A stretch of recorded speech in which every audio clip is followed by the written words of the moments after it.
I'm back. You're back. Hey, we back. Welcome everyone to this episode on the Ultimate Sports TV, guys.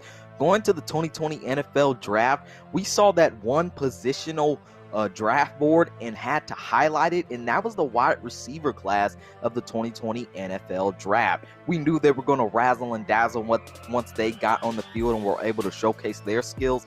They have not disappointed so far, as they're trying to rival this 2014 NFL wide receiver draft class that featured Odell Beckham Jr., Jarvis Landry, Devontae Adams, Brandon Cooks, Allen Robinson, and so many other great wide receivers in that class. In this class, we see CeeDee Lamb, Chase Claypool, Justin Jefferson, Henry Ruggs, T. Higgins, Jerry Jeudy. Guys, this wide receiver draft class has been so great that I've got to tell you how great they've been by ranking them. I'm about to tier list the receiver draft class of 2020 right after you subscribe to the Ultimate Sports TV, because if you are not subscribed, you are missing out on so much. So do yourself a favor and subscribe to the Ultimate Sports TV, where you get NFL and NBA content, because this is the hot spot. You get lots and lots of talk from the Ultimate Sports TV spot. So go ahead and hit that subscribe button and join the TUS TV squad, and do yourself a favor, hit that big red button that says subscribe. Then like this video for me, share this video and YouTube channel. Then comment down below how you would tier list this NFL 2020 wide receiver draft class, or make your own on the tier list maker and share it with me any way you'd like here on YouTube, guys. But before I get started with this, go get yourself some Ultimate Sports TV merch. We've got so much on that store for you to choose from, all good prices and good quality. The link is in the description. But we've got t-shirts, we've got hoodies, we've got mugs, pillows, covers, so much, posters, banners, so much on that Ultimate Sports TV merch store on Teespring. Again, the link is in the description. You'll love everything you buy there. There's different color logos I put on all the accessories there. I got my golden logo, my red and blue logo, my green and blue logo. You will love everything you find on that website, the Ultimate Sports TV merch. Link is in the description. Go grab yourself some Ultimate Sports TV merch. But now let's get this tier list started. And first, we're going to start with CeeDee Lamb, the rookie wide receiver of the Dallas Cowboys. And I'm going to put him in the Pro Bowl / Offensive Rookie of the Year candidates here, because he's just been great this season. Let's look at his stats. He's had 74 targets, 48 receptions, 629 yards, and 4 touchdowns through 11 weeks. He hasn't disappointed thus far, and maybe it's because he is that third receiver in the Cowboys wide receiver group with Michael Gallup and Amari Cooper and Cedric Wilson in that wide receiving core, and you can't worry about all of them. And he's been a product of just getting good production out of that, being the number 3 receiver and still getting good production being the number 3 receiver, because we know how good CeeDee Lamb is. But he's just been explosive this year. He's put up the stats. He's done everything he has needed to be considered to be a Pro Bowl player this year, or an Offensive Rookie of the Year candidate, because he has simply just been one of the best rookie wide receivers in the NFL. Now, he's just this guy on the Cowboys wide receiver core that you try and look at, but you still know that you have Amari Cooper and Michael Gallup to look out for. And when you can't look out for CeeDee Lamb all the time, you know he's going to make plays. And really, CeeDee Lamb has just showed up for this Cowboys receiving core when Michael Gallup was down at times. He hasn't been consistent this year, and CeeDee Lamb has stepped up. So I would say that CeeDee Lamb has stepped up to a degree, because he has 629 yards and 4 touchdowns through 11 weeks, and it's just been really good, because that's what some rookie wide receivers would get to end their first year, about 600 yards. He's on pace to get 1,000 yards with about 6-7 games left in this season. He just stepped up this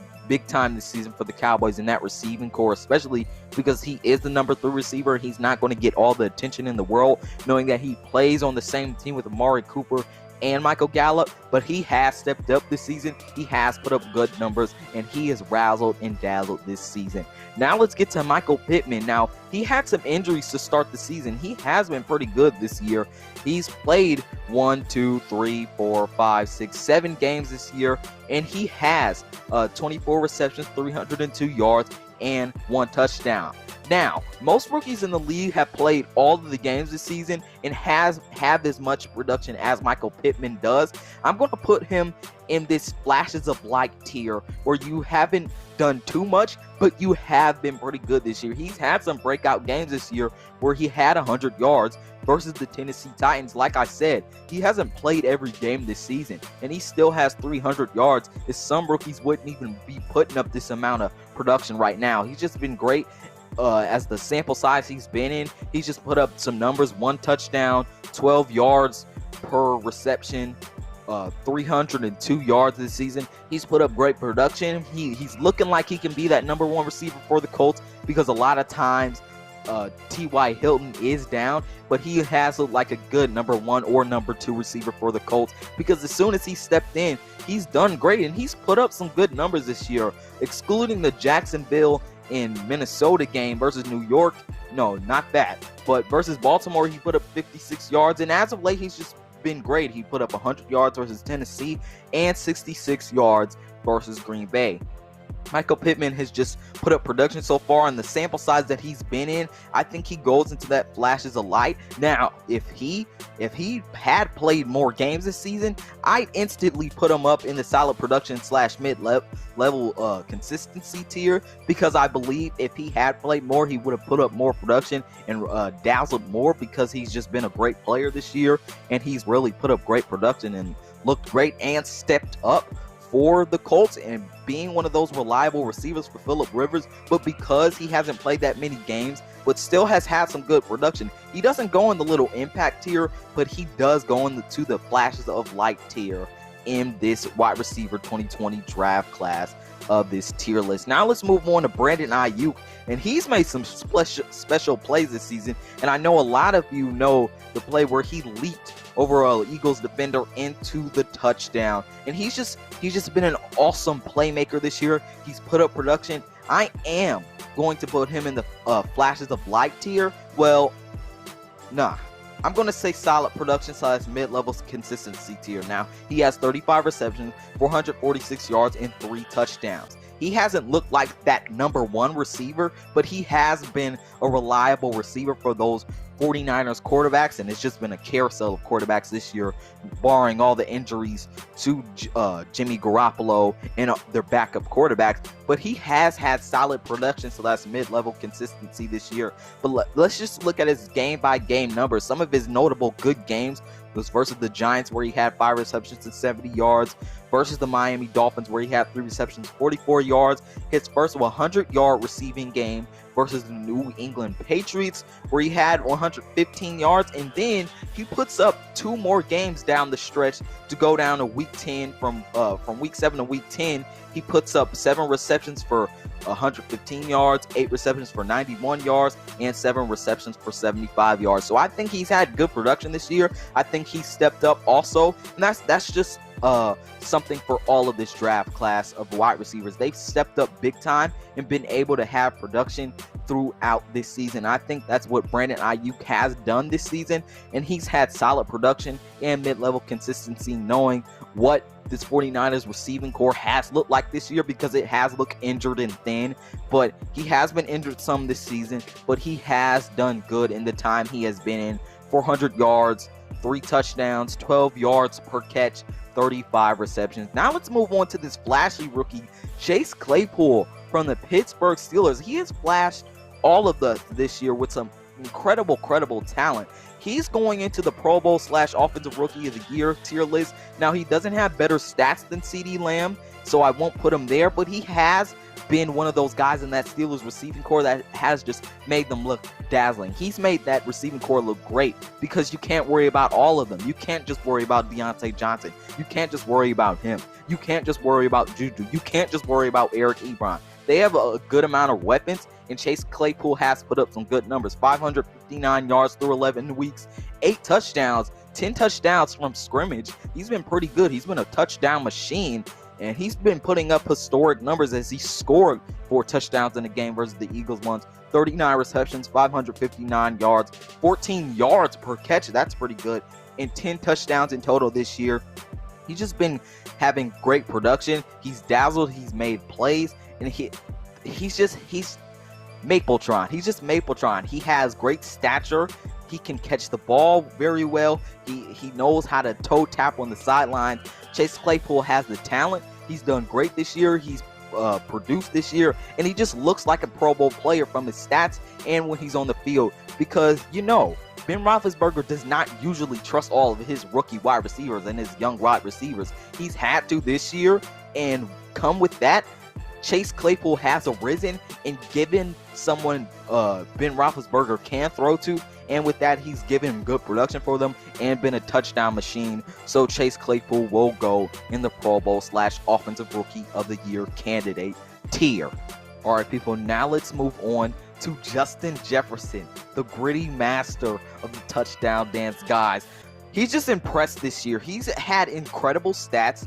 He's been historically great. He's on pace to have like 1,200, 1,300 yards this season. He has just been incredible. He has been my favorite rookie wide receiver in this draft class, and he is just impressed. He has 45 receptions through 11 weeks, 848 yards, almost 20 yards per catch, and 4 touchdowns this year. That's only 4 times he got to do his touchdown dance, but he is just impressed this year, and he has reminded me a lot of Odell Beckham Jr. this year, and is definitely making a case for Offensive Rookie of the Year. So he has just been the best. He has been the best rookie wide receiver in this class so far. Again, 800 yards already through 11 weeks. Some of the best stats of wide receivers through this year through 11 weeks. He's just been dazzling. He's filled in for Stephon Diggs quite well, and he's just stepped up and emerged for Kirk Cousins and not really been that so-called number 2 receiver. He has been that number 2 receiver, but he's looked like a number 1 receiver. He has looked like a number 1 receiver. 800 yards again. He's just been great this year. Let's see, how many 100-yard games has he had? He's had 1, 2, 3, 4 100-yard games, and he is on pace to kind of set a record for yards per game this year, while he is behind Odell Beckham Jr., but he is a yards machine. He is a deep threat. He is fast. He's got Odell's stature, and they can make the same type of catches, but he just reminds me a lot about Odell Beckham Jr., the way he can catch, the way he can run, and just the way they can make plays and their agility and their acceleration. He's just been incredible this year, not just because of the touchdown dance, but because of the way he is filled in for Stephon Diggs, and his lightweight looked better than him because his stats are just monster right now, and he looks like a better complement to Adam Thielen because Justin Jefferson has just been great this year. The best rookie wide receiver in this class so far. He's already got 800 yards through 11 weeks. Now, he is going to pass 1,000 yards barring injury. He's going to get at least 1,300 yards, like 1,200 yards, 1,400 yards, say all of that, but he is going to get there. He's on pace to put up great numbers, and that's just great because he's also a playmaker, and it says it all. He's a playmaker, and he fills up the stat sheet, and I love those kinds of players who can make plays and fill up the stat sheet at the same time, but also 18.8 yards per reception.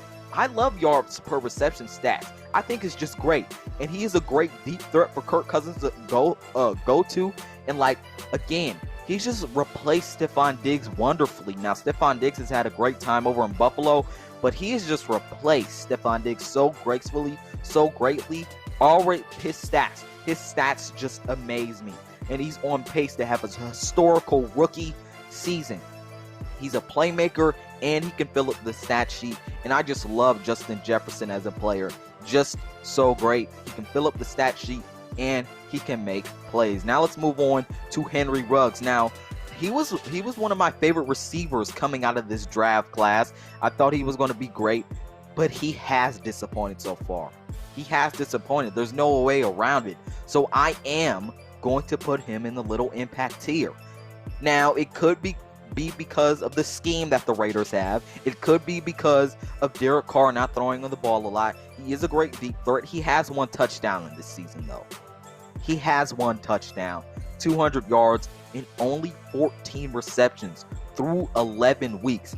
I just don't like that. He's had little impact, and it says it itself in the box scores and all the stuff like that. He just hasn't put up just great stats. He hasn't been consistent. There's games where he'll show flashes of light, but then the next game he'll just put up a goose egg of yards or touchdowns or catches. Again, I don't know if this is because of scheme or because Derek Carr is not passing him the ball, but he has just had little impact, and he has got skill. He just had little impact this year. Again, 256 yards, 14 receptions, and 1 touchdown through 11 games. Henry Ruggs has had little impact, but he has had some big games this season. Had one big game, just one big game, where he had 118 yards, only on 2 receptions, though. That was versus Kansas City. He has missed some games throughout this season, like a bunch of rookies have, but he has had little impact throughout this season, especially knowing that the Raiders' offense is run heavy, but he has had little impact on this season. Now let's go to Laviska Shenault from the Jacksonville Jaguars. I've liked what I've seen from him this season. He has 300 yards, 30 receptions, and 1 touchdown. I've seen flashes of light from him. I'm not going to put him in front of Michael Pittman. He has missed some games too. I just think Michael Pittman has been better than him. But Shenault, he's been pretty well. He's been doing pretty well this season. He's had some good statistical games. He hasn't been the most consistent player in the world, but he has shown me flashes of light this season that he will be a good wide receiver for years to come. And I think he'll finish out the year at like 600, 500 yards. And that shows us something about a wide receiver when they do that in the rookie season. You're not going to be like an Odell or Justin Jefferson or CeeDee Lamb or Chase Claypool in your first year, where you're going to end the season with 1,000 yards. But if you can get to at least 500, 600 yards, you're showing us that you have a bright future. And I feel like that he's showing us that because he can make plays, he can fill up the box score at times, and he can show us flashes of light as he has this season. So I'll put Laviska Shenault at the flashes of light tier in this rookie wide receiver draft class of 2020. Now let's move on to KJ Hamler of the Denver Broncos. He's had little impact. He has more receptions than Henry Ruggs. He's got 25, and I think receptions count. But he has had little impact. I almost put him in the flashes of light tier because he's had some big plays in this season where he had that game-winning touchdown versus the Chargers. But he has had little impact this year. But it kind of surprises me knowing Cortland Sutton was gone. But Tim Patrick has stepped up in that receiving corps, and they do have Jerry Jeudy there. So I'll put him in the little impact tier because he hasn't done much. I almost put him in the flashes of light tier, but I'll put him in the little impact tier. Again, he's had 275 yards, 1 touchdown, 11 yards per reception, and 25 receptions. So I guess I'll put him up over Henry Ruggs just because he's had more receptions and he has had more impact, knowing he's in the little impact tier with Henry Ruggs. But he has had little impact this year. Now let's go to Van Jefferson. To me, he's been a disappointment this year. He's had little impact, and I don't think I'm going to put anyone in the trash tier in this video. I don't think I'll do it because this wide receiver class has been pretty good. But we all thought a majority of us thought Van Jefferson was going to have a fantastic season, was going to step up because Brandon Cooks had left. But that has not been the case, and you've seen Josh Reynolds step up, and you've kind of seen Robert Woods and Cooper Kupp take a majority of that receiving game, as they've had some really, really huge games, going over double-digit receptions both at once. But Van Jefferson has at times been non-existent in this offense through 11 games, 1 touchdown, 143 yards, 11 receptions. He's had little impact, and I thought he was going to have more impact. But lucky for Josh Reynolds, he has stepped up. But Van Jefferson has had little impact. Now let's go to T. Higgins. I really liked what I've seen from T. Higgins this season. Now, he's not on Justin Jefferson pace, but he has had a pretty good season. He's been that number 3 receiver for the Cincinnati Bengals, and Joe Burrow had went to him a lot this season before he got injured. But he's got 43 receptions on the season, which I think is good for a rookie wide receiver. 629 yards through 11 games, which is really good for a rookie wide receiver, and 4 touchdowns. He's just made plays, and he's filled up the stat sheet like so many other receivers in this class have done so far. I just really like what I've seen from T. Higgins so far, and I think he's a product of just being that number 3 receiver and being able to get production because he has A.J. Green and Tyler Boyd in that offense. But Joe Burrow had done a good job before he got injured throwing the ball to him, knowing that he's a playmaker and he is going to be open most of the time and getting those really weak matchups because of AJ Green and Tyler Boyd taking attention. But 600 yards, that's what some rookie wide receivers, as I said earlier in this video, end up with at the end of the season. T. Higgins has had a great season, 43 receptions, 629 yards, 4 touchdowns. Good short route, deep threat, kind of. But he's just been a playmaker this season. I like the stats he has been showing this season. I think he can go in that Pro Bowl tier. Yeah, I think he can have Offensive Rookie of the Year consideration because he has been one of the best rookie wide receivers so far in this draft class. Now let's go to Gabriel Davis, and I feel like his name gets mentioned little. He's had I've seen flashes of light from him, but I am going to put him in the little impact tier, but I'll have him also going almost reaching that flashes of light tier, but he'll stay in the little impact tier. He'll lead it though, but he has had 3 touchdowns, 275 yards, and 19 receptions. He's shown flashes of light this year, but he just hasn't been consistent, knowing he has Cole Beasley, Stephon Diggs, and John Brown in that offense. I think he's been pretty good this year. He had an 81-yard reception game, a 58-yard reception game, and a 70-yard reception game. I really like the yards when it comes to the rookies. He's had little impact, but I have seen flashes of light from him. But he does have 270-something yards, so I'm not going to put him in that flashes of light tier. Now let's get to our last rookie wide receiver, and that is Jeudy. He has made plays, and with Courtland Sutton going down, he has led this wide receiving core. He has been kind of injured lately. He only has 37 receptions on the season. Well, it's just the season, only 11 weeks. But 2 touchdowns, 589 yards, almost to 600 yards. I like that. He hasn't been Pro Bowl level, but I will put him in that solid production / mid-level consistency tier because he has led this receiving core. He has put up some great stats. He hasn't been a touchdown machine like Chase Claypool or some other rookies in this tier, but he has put up some good stats. One of his best games in this season was versus the Atlanta Falcons, where he had 7 receptions, a touchdown, and 125 yards. Another of his good games was versus the Pittsburgh Steelers, where he had 62 yards, and versus the LA Chargers, where he had 73 yards. Again, he's just led this Denver Broncos receiving core. I think he's done a really great job at it, and he has been able to get some good production this year. Guys, tell me what you think of this tier list of the 2020 wide receiver class and how they've done through the 11 weeks of this season. Give yours in the comment section below and rank your best wide receivers of this rookie class. Again, guys, I'll do this later in the season, at the end of the season, when the season is over, knowing this is just halfway and we're almost done with the season. A lot of things could change at the end of the season with this wide receiver class. Incredible wide receiver group. But guys, I'll see you next time. This is Malik Hicks, aka the Ranker of the Ultimate Sports TV, signing off. Peace out, and I'll see you in my next one.